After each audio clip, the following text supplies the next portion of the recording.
Good morning friend, मैं गोविंद कुमार आपका सारजी education में स्वागत करता हूं। फिजिक्स पार्ट थर्ड की वीडियो में ही बताया गया था कि फिजिक्स 4 में हम लोग आपको ग्रहों की दुनिया में ले चलेंगे और वहां से आपको तारामंडल के समस्त जानकारियां उपलब्ध करवाएंगे। बहुत सारे लोग ऐसे हैं या बहुत सारे स्टूडेंट ऐसे होते हैं जो बहुत समय से या बहुत पहले से वो लोग तारामंडल को बहुत उत्सुकता भरी निगाहों से देखने की इच्छा होती है। तो आज हम आपको काल्पनिक तरीके से पूरे तारामंडल की सैर करवाएंगे और उसका समस्त जानकारियां आप लोगों को उपलब्ध करवाएंगे, जो आपके लिए काफ़ी उपयोगी साबित होगा। बहुत से लोग को ये चीज़ें याद नहीं हो पाता है या इस चीज़ को समझ नहीं पाते हैं। क्या ग्रह किसे ग्रह कहते हैं, किसे तारा सॉरी किसी उपग्रह कहते हैं, कौन ग्रह लाल ग्रह होता है, ये सारी बातें स्टूडेंट सही तरीके से नहीं समझ पाते हैं। तो आइए हम सबसे पहले आपको बताएं, ये हमारा पृथ्वी है, ये आपका सूर्य बनेगा। नेक्स्ट अभी की वीडियो में हम आपको दिखाएंगे कि ये सूर्य बना हुआ है। बट एक बात हम आपको समझाना चाह रहे हैं कि ये आपका पृथ्वी है और पृथ्वी के सबसे निकटतम तारा, कल के वीडियो में हम बात किए थे तारे के विषय में, ये बात हम बताना उसमें भूल गए थे कि तारों की हमारा सबसे नजदीक तारा कौन है। तो सबसे पहले हम आपको बताना चाहेंगे कि हमारा सबसे नजदीक तारा सूर्य है। अगर और भी कोई तारा होता तो शायद हम उसको देख पाते। तो कहा गया है कि हमारा जो सूर्य है, सूर्य और पृथ्वी के बीच की दूरी, ये चीज को थोड़ा सा समझना जरूरी होता है कि सूर्य और पृथ्वी के बीच की दूरी क्या होता है। तो सबसे पहले ये जानिए कि सूर्य और पृथ्वी के बीच की जो दूरियां होती है उसे एयू मतलब एक एस्ट्रोनॉमिकल यूनिट कहा जाता है। मतलब आप कह सकते हैं कि इसको किलोमीटर में मापना थोड़ा सा मुश्किल हो रहा था, इसलिए इसको एक खगोलीय मात्रक दिया गया। आप लोग भी पढ़े होंगे कि खगोलीय मात्रक एयू है, मतलब एस्ट्रोनॉमिकल यूनिट। तो आप कह सकते हैं कि सूर्य से लेकर पृथ्वी के बीच की जो दूरी है उसे एक खगोलीय मात्रक कहते हैं। और दूसरी बात हम बता रहे थे कि हमारा सबसे नजदीक, आप यहाँ देख भी पा रहे होंगे कि हमारा सबसे नजदीक तारा है। दूसरा तारा आप देख रहे हैं प्रोक्सिमा सेंचुरी, ये हमारे सूर्य के दूसरे नंबर पर, मतलब आप कह सकते हैं कि ये पहला नंबर और ठीक इसके ऊपर और ऊपर जाइए तो ये दूसरा नंबर पर है। तो जिसकी दूरी क्या दिखाया गया है, 4.3 लाइट ईयर। प्रोक्सिमा सेंचुरी आप देख पा रहे हैं ये 4.3 लाइट ईयर की डिस्टेंस पर है, जिसका प्रकाश पृथ्वी पर आने में, जैसे आप देख रहे हैं कि सूर्य का प्रकाश पृथ्वी पर आने में लगभग 500 सेकंड लगता है। सूर्य का प्रकाश पृथ्वी पर आने में 500 सेकंड लगता है, जबकि प्रोक्सिमा सेंचुरी का जो तारा जो है इसका प्रकाश पृथ्वी पर आने में लगभग 4.5 साल लग जाता है, 4.5 वर्ष लगता है। उसके ठीक तीसरे नंबर पर, मतलब आपको 2-3 कर याद रखना होगा कि सबसे निकटतम तारा कौन है, उसके बाद 2 नंबर पर ऊंचाई वाला तारा कौन है, फिर 3 नंबर पे ऊंचाई वाला तारा कौन है ना। तो इस प्रकार तो आप कहेंगे कि 1 नंबर पर आपका सूर्य है, सबसे कम दूरी वाला तारा।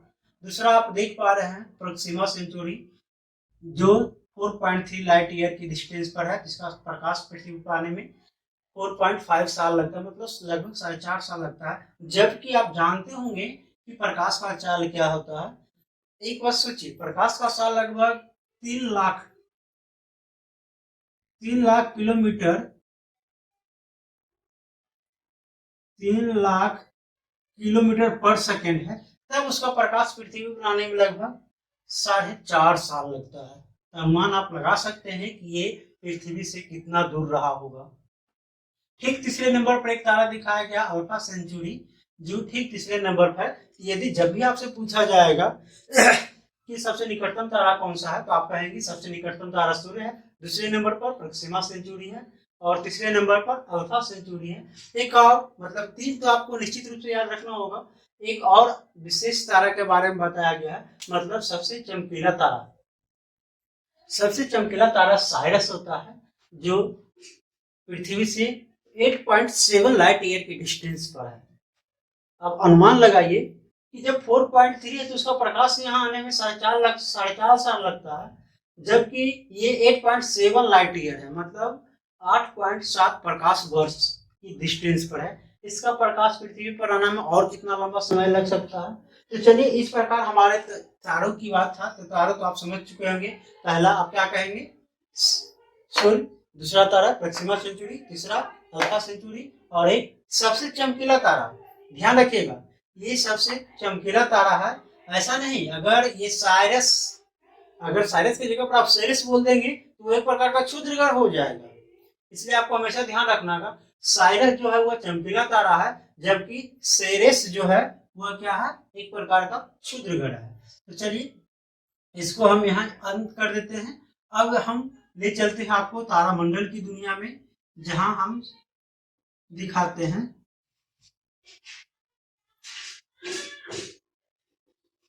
अब इसको छोड़ दीजिए, ठीक है। अब आइए, इसको हम अपने सूर्य के विषय में अब बात करने जा रहे हैं, जो यहाँ आपको दिखाया गया था कि जो पृथ्वी से लगभग कितना डिस्टेंस पर है? तो 1 खगोलीय मात्रा की डिस्टेंस पर है। अब आइए, हम सबसे पहले आपकी ग्रहों की दुनिया में ले चलते हैं, और आपको सबसे पहले ग्रह का नाम जानना कंपलसरी है। ये ग्रह आपका डिस्टेंस के आधार, मतलब दूरी के आधार पर दिखाया गया है कि सूर्य के सबसे निकट ग्रह, उसके बाद मतलब सूर्य का सबसे निकट बुध, फिर दूसरा नंबर पर शुक्र, तीसरा पर पृथ्वी, चौथा पर मंगल, फिर बृहस्पति, शनि, अरुण, वरुण, प्लूटो दिखाया गया। लेकिन आइए, हम सबसे पहले आपको प्लूटो की बात बता देना चाहते हैं। कहा गया कि पहले 9 ग्रह बताया जा रहा था, जिसमें आपका बुध, शुक्र, पृथ्वी, मंगल, बृहस्पति, शनि, अरुण, वरुण और प्लूटो, मतलब सूर्य से सबसे दूर ग्रह प्लूटो बताया जा रहा था। लेकिन साइंटिस्ट लोग ने ग्रह का एक डिफाइन दिया, साइंटिस्ट लोग ग्रह का एक परिभाषा दिए और बताए कि प्लूटो जो है, ये जो आप देख पा रहे हैं प्लूटो, ये प्लूटो ग्रह के डिफाइन को पूरा नहीं कर पा रहा था। मतलब ग्रह की जो परिभाषा होती है, मतलब उसकी एक आकार बताए, वह आकार को प्लूटो पूरा नहीं कर पा रहा था, इसलिए इसको ग्रहों के क्षेत्र से निकाल दिया गया। इसको ग्रह के क्षेत्र, मतलब आप कह सकते हैं कि जब हमारे तकलीफ हो गया पंडित जी को, हमारे पंडित जी क्या करते थे कि नवग्रह, 9 ग्रहों की पूजा करवाते थे, 9 ग्रहों की मंत्र पढ़ते थे। यहाँ ग्रह को ग्रह लग गया, ग्रह के क्षेत्र से निकल गया। इस प्रकार आप कहेंगे कि प्लूटो को ग्रह से निकाल दिया गया है। अब आइए, हम बात करेंगे कि यहाँ देखिए, आपको दिखाया गया कि आकार नहीं होने के कारण प्लूटो को ग्रह के क्षेत्र से निकाल दिया गया।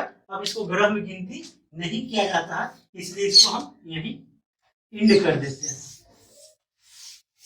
चलिए, अब आइए, हम सबसे पहले यहाँ बात करें बुध। पहले बुध के विषय में जान ले। एक चीज तो आप निश्चित रूप से देख पा रहे हैं कि सबसे नजदीक ग्रह सूर्य का सबसे नजदीक ग्रह बुध, जबकि पृथ्वी के सबसे नजदीक ग्रह कौन होगा?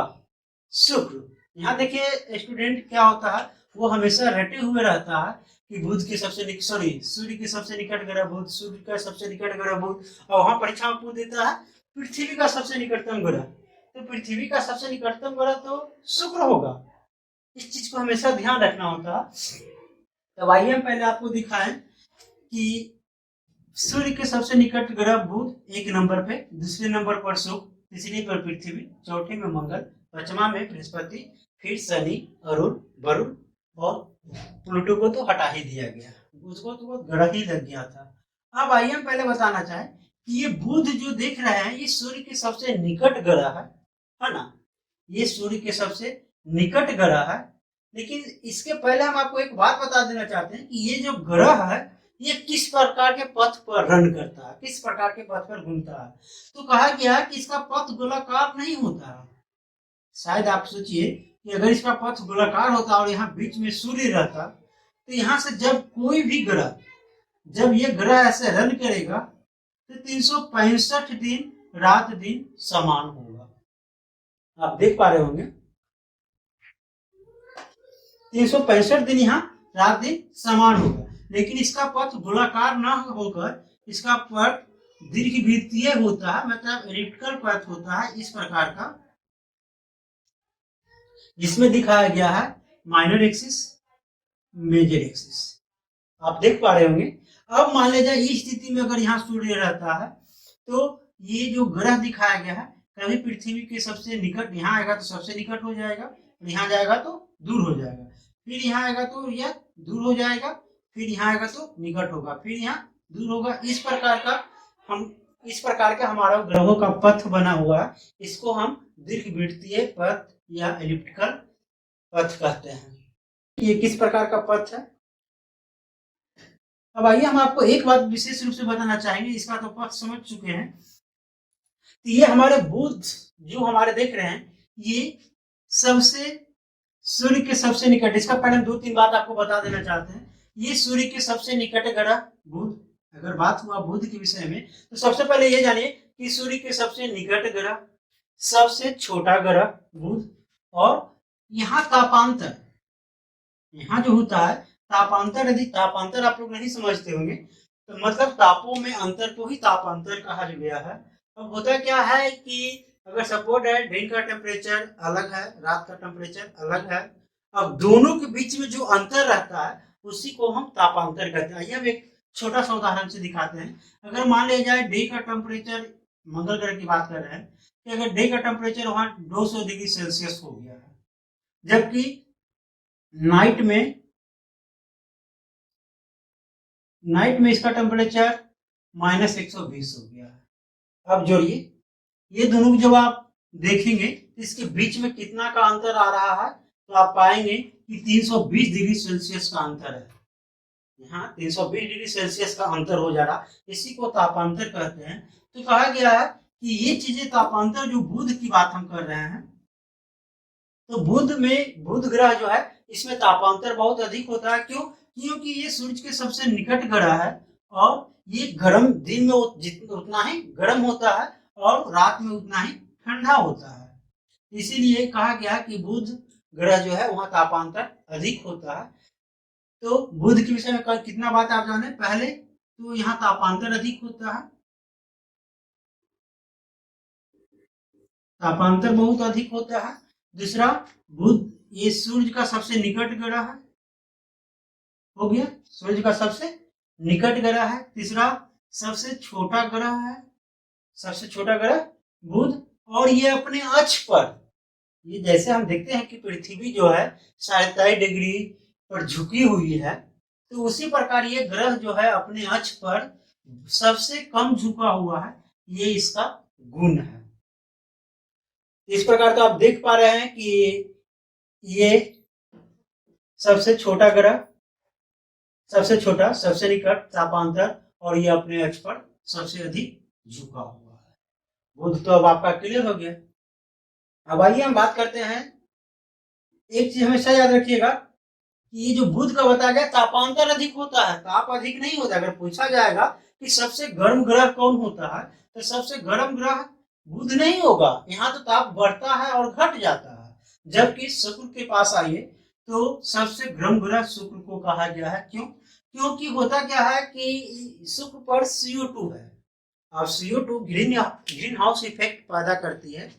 आप तो सुने होंगे कि CO2 ही ग्रीन हाउस इफेक्ट पैदा करती है, जिसके कारण वह क्या होता है कि कार्बन डाइऑक्साइड को बाहर निकलने नहीं देता है, कार्बन डाइऑक्साइड टेम्परेचर को बाहर निकलने नहीं देता। जैसे देखिए होता क्या है, सूर्य दिन में इसको गर्म बहुत कर देता है, दिन में गर्म बहुत कर देता है, जब रात में ये ठंडा होने लगता है, मतलब ये तापमान जब यहाँ से निकलने लगती है तो ग्रीन हाउस इफेक्ट पैदा हो जाता है और वह टेम्परेचर को बाहर निकलने नहीं देता है, और रात भर वो टेम्परेचर को रोके रखता है और कल होके फिर से उसको टेम्परेचर मिल जाता है। इसलिए कहा गया कि सबसे गर्म ग्रह सबसे गर्म ग्रह आपका शुक्र ही है, जिसको अंग्रेजी में किस नाम से जाना जाता है, वेनस। बुध को किस नाम से जानते हैं, मरकरी, जबकि पृथ्वी को तो आप जानते ही कि अर्थ कहा गया। तो अब हम आपको एक बात और बताना चाह रहे हैं कि ये जो शुक्र आप देख पा रहे हैं, तो शुक्र पर कहा गया कि CO2 होने के कारण ये सबसे गर्म ग्रह होता है। कैसे होता है ये आप समझ चुके हैं। दूसरी बात है, शुक्र को पृथ्वी का बहन कहा गया है। कहा गया है कि शुक्र जो है पृथ्वी का बहन है। क्यों? क्योंकि शुक्र का आकार और प्रकार पृथ्वी से मिलता जुलता है, इसलिए कहा गया है कि शुक्र जो है पृथ्वी का बहन है। मतलब इसके बारे में विषय में तो सीख चुके हैं कि क्या क्या होता है। अब आइए हम आपको शुक्र के विषय में बताएं। तो शुक्र में बताया गया कि ये पृथ्वी का बहन है। सबसे पहली बात, पृथ्वी का बहन है, इसका गुण हम बता रहे हैं शुक्र का। दूसरी चीज ये बताया गया है कि ये सबसे गर्म ग्रह होता है, ये सबसे गर्म होता है। और तीसरा क्या बताया गया है, ये पृथ्वी के सबसे निकट है, सूर्य का नहीं, पृथ्वी के सबसे निकट ग्रह है। हो गया। अब कहा गया कि ये जो है इसे मॉर्निंग और इवनिंग स्टार भी कहा जाता है। क्यों? क्योंकि ये क्या होता है, ये जब भी यहाँ एक सेकेंड हम आपको बताना चाह रहे कि शुक्र को मॉर्निंग और इवनिंग स्टार कहा गया है क्योंकि ये सुबह और शाम हमेशा चंद्रमा के आसपास ही रहता, मतलब जब चंद्रमा उगता है तो उस समय यहाँ जब चंद्रमा उगने लगता है तो यहाँ आता है, जब वह डूबने लगता है तो फिर यहाँ आता है। अर्थात उगने और डूबने के समय ही वह उसके आसपास ही रहता है, इसलिए उसको मॉर्निंग या इवनिंग स्टार कहा गया। मतलब कह सकते हैं आप कि भोर एवं सांझ के तारा कहा गया। तो अब तो इसको मॉर्निंग और इवनिंग स्टार कहा गया। इतना बातें तो आप शुक्र के विषय में सीख चुके हैं। अब आइए पृथ्वी क्या है। तो पृथ्वी को बताया गया है जहां हम लोग रहते हैं, यही पृथ्वी है। और ये किसका वाहन है, ये शुक्र का वाहन है। और कहा गया कि ये ग्रह का जो रंग होता है, पृथ्वी का रंग जो कहा गया है वो पृथ्वी का रंग नीला होता है। क्यों? क्योंकि पृथ्वी पर ही H2O मतलब जल की उपस्थिति के कारण ही पृथ्वी को नीला ग्रह कहा गया है। अब आइए, ठीक, अब हम बात करते हैं मंगल का। मंगल को अंग्रेजी में मार्स कहा जाता है। जो कहा गया है कि आयरन ऑक्साइड है, मंगल ग्रह पर आयरन ऑक्साइड पाया जाता है, इसलिए इसको लाल ग्रह के रूप में जाना जाता है।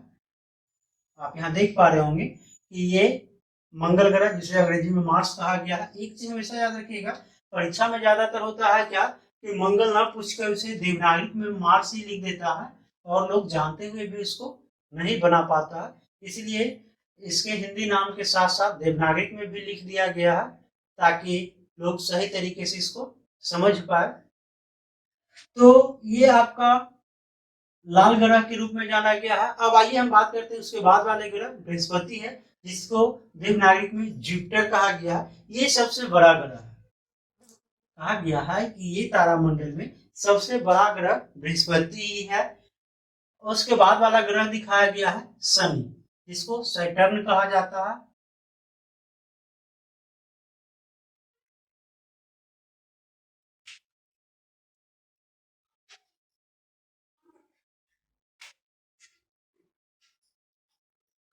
उसके बाद वाला ग्रह सैटर्न दिखाया गया है। उसके बाद आप अरुण वरुण देख ही पा रहे हैं। लेकिन वरुण के विषय में एक बात हम आपको बता देना चाहते हैं, जिस प्रकार ये अपने जिस प्रकार अपने अक्ष पर ये सबसे कम झुका हुआ है, उसी प्रकार सबसे अधिक लेटा हुआ अपने अक्ष पर है अरुण, इसलिए इसे लेटा हुआ ग्रह भी कहा जाता है। जब आपको पूछा जाए कि लेटा हुआ ग्रह कौन सा है तो आप क्या कहेंगे, वरुण। और इसका अरुण, इसका रंग क्या होता है, हरा। अरुण का रंग कैसा होता है, हरा। क्यों? क्योंकि यहाँ CH4 मतलब मिथिन का एक बादल जैसा बना हुआ है। मिथिन काफी होने के कारण इसका रंग नीला और हरा दिखता है, इसलिए इसको हरा ग्रह के नाम से जाना जाता है। अब तो आप यहाँ तक देख चुके हैं। अब आइए इसको 3-3 करके याद रखेंगे। पहले आप इसका नाम सही तरीके से आप याद रखेंगे क्रमबद्ध तरीके से। जैसे इसको क्या कहेंगे, बुध शुक्र पृथ्वी। एकदम में क्या बोलेंगे आप, बुध शुक्र पृथ्वी। अगर आप ऐसे करके याद रखेंगे बुध शुक्र पृथ्वी तो आप आसानी से याद रखेंगे। 3-3 का क्रम बनाइए, बुध शुक्र पृथ्वी, फिर मंगल बृहस्पति और शनि, लास्ट में तो अरुण वरुण बच ही रहा है। मतलब आप कैसे बोलेंगे, बुध शुक्र और पृथ्वी। फिर क्या बोलेंगे, मंगल, बृहस्पति और शनि। फिर क्या बोलेंगे? अरुण, वरुण। इस प्रकार आप 9 ग्रह के विषय में जानेंगे। अब आइए हम बताते हैं इसका ग्रह तो आप कंप्लीट रूप से हो गया। ग्रह किसे कहते हैं, ये भी एक बहुत महत्वपूर्ण टॉपिक है। ग्रह किसे कहते हैं, तो आप क्या कहेंगे? ग्रह का परिभाषा आप क्या बोलेंगे? तो इसको कहा गया है कि सूर्य के चारों ओर, ये जो सूर्य देख रहे हैं, सूर्य के चारों ओर परिक्रमा करने वाले पिंड, मतलब सूर्य के चारों ओर घूमने वाले जो पिंड होता है, उस पिंड को ही हम लोग ग्रह कहते हैं। ये बातें तो क्लियर हो गया होगा कि ग्रह किसे कहते हैं। तो क्या बोलेंगे कि सूर्य के चारों ओर परिक्रमा करने वाला जो पिंड होता है, जो गोलाकार पिंड होती है, किसी भी प्रकार का पिंड होता है, उस पिंड को ही हम क्या कहते हैं? तो ग्रह कहते हैं। और बात रही उपग्रह का, उपग्रह किसे कहते हैं, तो कहा जाता है कि उपग्रह किसे कहेंगे? तो आप कहिए सिंपल सी बात कि ग्रहों के यहाँ क्या करेगा? उपग्रह जो होगा वो ग्रहों का चक्कर लगाएगा। जिस प्रकार चंद्रमा पृथ्वी का चक्कर लगाती है, उस प्रकार कहा गया है कि ग्रहों को चक्कर लगाने वाले पिंड को हम लोग क्या कहेंगे? तो उपग्रह कहेंगे, जिसको अंग्रेजी में किस नाम से जाना जाता है? सैटेलाइट। आप सुने होंगे कि सैटेलाइट छोड़ा गया। ये जो उपग्रह मतलब सैटेलाइट जो होता है वो मुख्य रूप से दो प्रकार का होता है, एक कृत्रिम होता है और एक प्राकृतिक होता है। मतलब कुछ हम लोग अपने उपयोग करने के लिए उसको लगाते हैं और कुछ ईश्वर ने ही, मतलब भगवान ने ही कुछ उपग्रह बनाए हैं। जैसे आइए इन सभी ग्रहों के हम कुछ उपग्रहों के विषय में बात कर लें, तो सबसे पहला ग्रह बताया गया था बुध, जिसका अपना कोई ग्रह नहीं है, जिसका अपना कोई भी उपग्रह नहीं है। दूसरा में है आप शुक्र, शुक्र का भी अपना कोई उपग्रह नहीं है। आप देख पा रहे होंगे उपग्रह मतलब समझ पा रहे हैं? उपग्रह मतलब मेरा चंद्रमा, जैसे पृथ्वी का जो उपग्रह है उसको चंद्रमा कहा गया है, उसी प्रकार आप ले लीजिए कि मंगल का, बृहस्पति का, शनि का चंद्रमा है। अगर ये देख पा रहे हो कि पृथ्वी का एकमात्र उपग्रह है जिसे चंद्रमा कहा गया है। इसी प्रकार अगर पृथ्वी पर एक चंद्रमा है, आप देख रहे हैं पृथ्वी पर एक चंद्रमा है, तो उस प्रकार मंगल पर 2 चंद्रमा है, मतलब 2 उपग्रह है। और चल जाइए बृहस्पति पर, तो बृहस्पति पर कहा गया कि 16 गो चंद्रमा दिखाया गया। तो शनि कहता है कि हम कहाँ पीछे रहने वाले हैं, मेरे पास भी 21 चंद्रमा है, मतलब शनि के पास 21 उपग्रह दिखाया गया है। चलिए इस प्रकार आप क्या कहेंगे कि बुध, शुक्र, पृथ्वी, तो ना बुध के पास एक भी चंद्रमा है या उपग्रह है, ना शुक्र के पास है। शुरू कहां से होता है? तो पृथ्वी से, मतलब पृथ्वी एक उपग्रह का बोहनी करता है। तो मंगल कहता है कि ठीक है, जब तुम बोहनी करिए दिया तो मेरे पास 2। इसी प्रकार बृहस्पति कहता है कि हम तो सबसे बड़ा ग्रह है, तुम्हारा पास 2 ही तो खुश है, मेरे पास तो 16 है।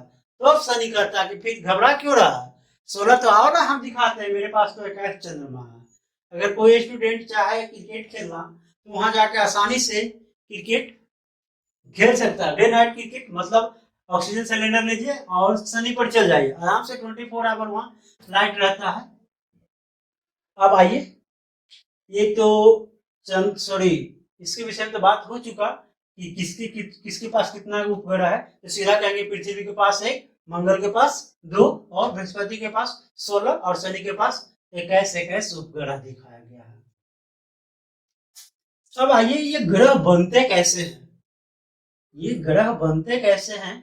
तो कहा गया है कि इसका छोटे छोटे पिंड, जब छोटे छोटे पिंड आपस में मिल जाता है तो वह क्या करता है कि ग्रहों का निर्माण कर देता है। और जो छोटे छोटे पिंड आपस में नहीं मिलता है उस ग्रह को हम लोग क्षुद्र ग्रह कहते हैं। जैसे यहाँ आप देख पा रहे हैं कि ये जो छोटे छोटे कण है ये आपस में आज तक नहीं मिल सके, इसलिए यह ग्रह नहीं बना, इसलिए इसको क्षुद्र ग्रह कहते हैं।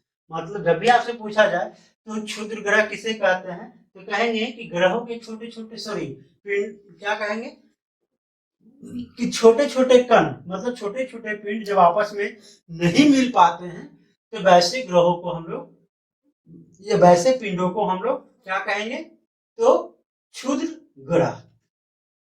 अब एक बात आप हमेशा याद रखिएगा कि क्षुद्र ग्रह किसके किसके बीच है, तो मंगल और बृहस्पति के बीच, और किन्हीं के बीच भी क्षुद्र ग्रह नहीं पाया जा रहा, केवल मंगल और बृहस्पति के बीच ही क्षुद्र ग्रह पाया जाता है।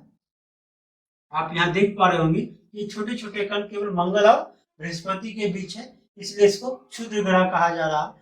और इसमें भी कभी कभी ये क्वेश्चन पूछा जाता कि सबसे बड़ा क्षुद्र ग्रह कौन है, तो आप क्या कहेंगे कि सबसे बड़ा क्षुद्र ग्रह को सेरेस कहा जाता है। सबसे बड़ा क्षुद्र ग्रह को सेरेस कहा जाता है। अब तो यहाँ तक क्षुद्र ग्रह की बात कहानी खत्म हो चुकी है। अब आइए हम एक बात और आपको बताना चाहते हैं कि कुछ उपग्रह जो बताया गया था, तो चंद्रमा के पास तो पृथ्वी के पास तो एक उपग्रह है जिसको हम लोग चंद्रमा कहते हैं। चलिए अब आइए मंगल मतलब मार्स के पास दो गो उपग्रह है जिसको फेमोस और डेमोस कहा गया है। फेमोस और डेमोस। जबकि बृहस्पति के पास जो उपग्रह है उसका सबसे बड़ा उपग्रह क्या है, गैनीमेड। बृहस्पति का सबसे बड़ा 16 यह दिखाया गया, यह 16 सबसे बड़ा कौन सा उपग्रह है, उसको सबसे बड़ा उपग्रह का क्या नाम दिया गया, गैनीमेड। और जबकि शनि का सबसे बड़ा जो उपग्रह दिखाया गया उसको टाइटन कहा गया है। तो हम अभी आप लोगों के बीच प्राकृतिक उपग्रहों के विषय में बात कर चुके हैं। अब आपको हम थोड़ा सा बताना चाहेंगे कृत्रिम उपग्रह। कृत्रिम उपग्रह क्या होता है, तो एक चीज हमेशा याद रखें कि हम लोग जो मोबाइल हो या कह सकते हैं टेलीविजन वगैरह, ये सब का प्रयोग हम उपग्रह के कारण ही कर पाते हैं। अगर ये उपग्रह नहीं होता तो हम लोग शायद इसका प्रयोग नहीं कर पाते। अब होता क्या है कि हम लोग अपनी सुविधा के अनुसार पृथ्वी के सापेक्ष एक चीज हमेशा याद रखें, अगर मान लिया जाए कि कोई उपग्रह हमने यहाँ लाकर छोड़ दिया, ठीक, उपग्रह भी एक निश्चित ऊंचाई पर छोड़ी जाती है जहां से सही तरीके से हम लोग ले सके। अब होता क्या है कि यहाँ हम एक उपग्रह को छोड़ दिए और पृथ्वी तो घूमने वाला है, पृथ्वी घूमते घूमते यहाँ चला आएगा, ये उपग्रह यहीं छूट गया, तो होगा क्या कि हम इसका लाभ नहीं ले पाते हैं। तो इसलिए क्या कहा जाता है कि पृथ्वी की सतह से, ये जो आप पृथ्वी देख पा रहे हैं, पृथ्वी की सतह से 36,000 किलोमीटर की ऊंचाई पर, 36,000 किलोमीटर की ऊंचाई पर जब स्थापित किया जाता है तो वह पृथ्वी के सापेक्ष घूमने लगता है। पृथ्वी के सापेक्ष मतलब जैसे जैसे पृथ्वी घूमेगी वैसे वैसे वो भी घूरेगा, इसलिए उसको जीएस मतलब जियो स्टेशनरी कहा जाता है। इसलिए इसको जीएस मतलब जियो स्टेशनरी भू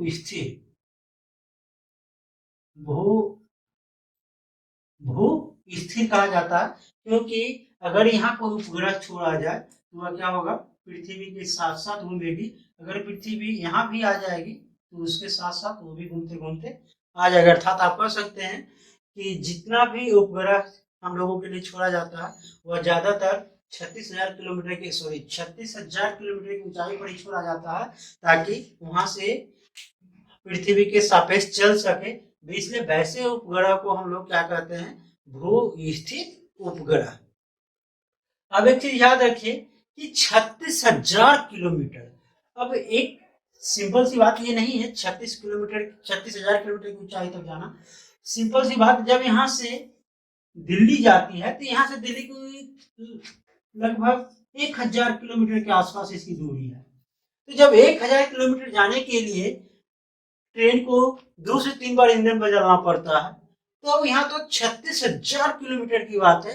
आप कल्पना कर सकते हैं कि वहां जाने के लिए किस प्रकार का इंजन चाहिए, क्योंकि यहाँ तो बीच में इंजन भी बदल ले रहा है, वहां तो बदलने के लिए कोई स्थान भी नहीं है। वहां तो एकदम नॉन स्टॉप वाला इंजन चाहिए जो पृथ्वी से निकले और 36,000 किलोमीटर की ऊंचाई तक जाकर पहुंच जाए। इसलिए वैसे यहाँ ले जाने के लिए एक विशेष प्रकार का वाहन होता है, व्हीकल होता है, जिसे GSLV कहा जाता है। GSLV मतलब जियो स्टेशनरी लॉन्चिंग व्हीकल। इसको क्या कहेंगे, GSLV का मतलब देखिए क्या होता है।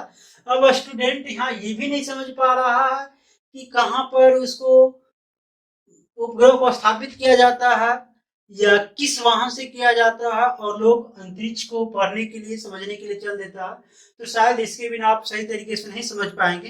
क्योंकि जब भी आपसे पूछा जाएगा कि किस व्हीकल के माध्यम से वहां छोड़ा गया, जैसे बताइए ना भाई, इसी बार जो छोड़ा गया था इसरो के द्वारा चंद्रयान 2, वो किस वाहन से गया होगा, तो आप क्या कहेंगे?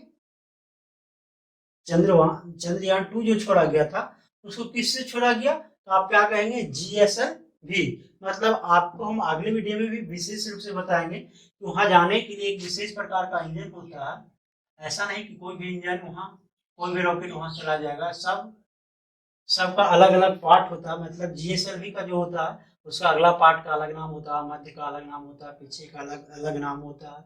इसलिए सबके विषय में हम ठीक अगले वीडियो जब बनाएंगे तो उसमें आपको बताएंगे। यहाँ केवल आप यही जानिए कि भू स्थिर जो उपग्रह है वहां वहां तक उस ग्रह को पहुंचाने, किसी भी सैटेलाइट को पहुंचाने के लिए या किसी भी उपग्रह को वहां तक पहुंचाने के लिए GSLV का प्रयोग किया जाता है। GSL के मतलब क्या कहेंगे? जियो स्टेशनरी लॉन्चिंग व्हीकल। मतलब इसको हिंदी में क्या कहा जाता है? भू स्थिर प्रक्षेपित यान। प्रक्षेपित मतलब लॉन्चिंग करने वाला जो होता है, लॉन्चिंग व्हीकल। हो गया ना? तो इस प्रकार दोस्तों आप हमारे साथ बने रहे, हम आपको सही तरीके से सारे वीडियो आपको बारी बारी से देते रहेंगे। हम उम्मीद करते हैं कि आप इस वीडियो को सही से देखे होंगे, समझे होंगे। अगर किसी भी प्रकार की कोई समस्या आती है तो आप हमको कमेंट के माध्यम से पूछ सकते हैं। हम आपका सारे कमेंट के उत्तर देने के लिए निश्चित रूप से समय निकालेंगे, है ना? उसके बाद कल की वीडियो में हमारा आधुनिक भारत का जो क्रम चल रहा है, आधुनिक भारत के जैसे आंग्ल युद्ध, मतलब मैसूर, हम लोग पिछले वीडियो में जो आधुनिक भारत का पिछले वीडियो बनाया गया था, उस वीडियो में हमने बंगाल पर विजय प्राप्त अंग्रेज लोग ने कर लिया था वीडियो के माध्यम से। अब हम आपको दिखाने जाएंगे कि अब अंग्रेज लोग कहाँ चलेगा, अब मैसूर की तरफ बढ़ेगा। मैसूर पर वह कब्जा करना चाहेगा और धीरे धीरे वहाँ आपका टीपू सुल्तान, हैदर अली, उसके बेटे टीपू सुल्तान आदि सभी के विषय में आपको बारी बारी से बताएंगे। तो दोस्तों आप मेरे साथ बने रहे, हम आपके परीक्षा के लिए सभी उपयोगी पाठ्यक्रम आपको बारी बारी से देते रहेंगे। धन्यवाद।